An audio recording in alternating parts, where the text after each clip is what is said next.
مطالبي غير مطالب الجميع. أطالب بشعبنا، أطالب بشعب يعرف حقوقه. إذا وجد الشعب الذي يعرف حقوقه ما بتقدرش على أي قوة في العالم. ما طالبش بتغيير حكومة ولا ما ولا ذا، وطالب بشعب. الفيس أمس يشتعل شعيل، كنت تقول باقي ولا جولة هذا مقطوع الطريق، تيجي تشوف مفسفين داخل هذا. أطالب بشعب، شعب يعرف حقوقه، شعب مواطن صالح يعرف حقوقه يعرف واجباته. أما أجلس في البيت واستني غيري يعمل، إذا فاز كنت معه، إذا ما فاز جلس أسب ولا لا المرة الثانية. وكل خرقة ورجعنا 70 سنة للوراء، لأنه ما فيش تكاتف في الشعب.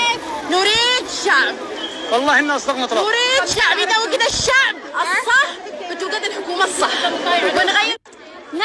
يعني خالص ما نلاقيش خدمة إلا يعني رجعنا نلاقيها بفلوس وبطرق غير شرعية وبطرق.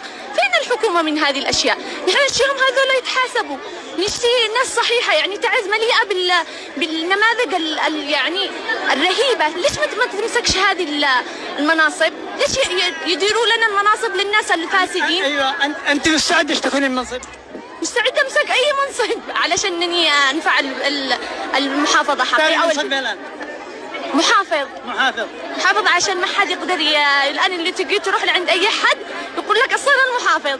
طيب بنشوف إذا مسكنا المحافظة إنه بنقدر إن إحنا نسوي، أو حتى لو شفت إنه في من اللي فوق يعني من المجلس الرئاسي أو من أي حد يعني يحدوا من ايش نقول يعني يحدوا من حق صلاحياتي، بخرج بتكلم مع الناس بقول لهم فلان الفلاني احد من حق الصلاحيات ومش مخليني اعطي لكم حاجه.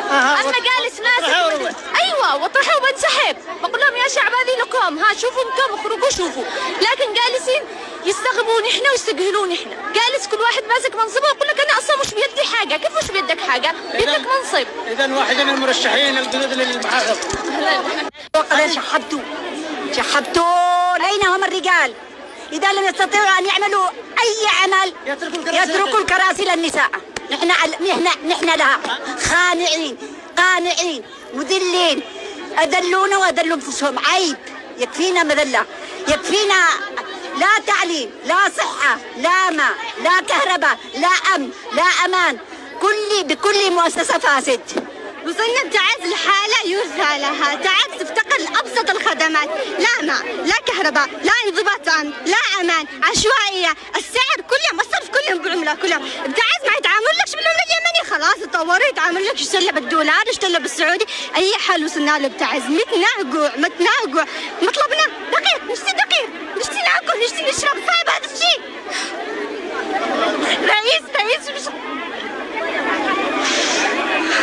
رئيس مش قادر يوفر لقمة العيش. شوف ايش هذا من الرئيس. محافظ مش قادر يضبط الامن والاستقرار داخل محافظة. ايش هذا من محافظ؟ الشعر في سالي العليمي 6 اشهر هذا ما خلصش حقه. كيف يحسب العليمي؟ فهمنا لا انضباط لا امن لا امان.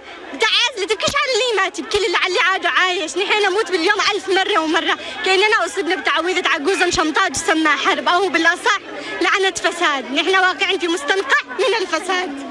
الإيجارات اللي بالسعودي، الماء مش قادرين نحصلش ما نشرب. الناس مش قادرين يشتروا قوني دقيقة القوني، ما يشتروش بالقوني، يشتروا بالكيلو. مش قادرين يشتروا الطماطم البطاط. أي حل وصلنا له. نحن الشباب الخريجين، نحن أبناء تعز، نحن المفروض نكون مستقبل تعز. نشق في العشرينات من عمرنا، يتخرج الواحد ما يلاقي الشغل، يعني يروح يفتح لك بسطة بالشارع، يجي واحد ابن امس معاه سلاح يقتله. بتعز يقتله يمشي بجنازته، ما فيش امن ما فيش انضباط. تعز تموت بالمطي بالمختصر، تعز تموت في البطيء. اتقوا الله في تعز، اتقوا الله في تعز.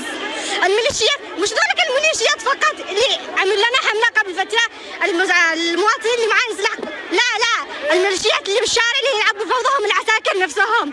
خلاص روح تشتكي للعام، والله الحارس يشتي، العسكري يشتي، الضابط يشتي، كلهم يشتي. ينتفوا المواطنات كأنه فريسة وصل لعندهم يفترسوا له. أي حل وصلنا له؟ المصورين انتم مصورين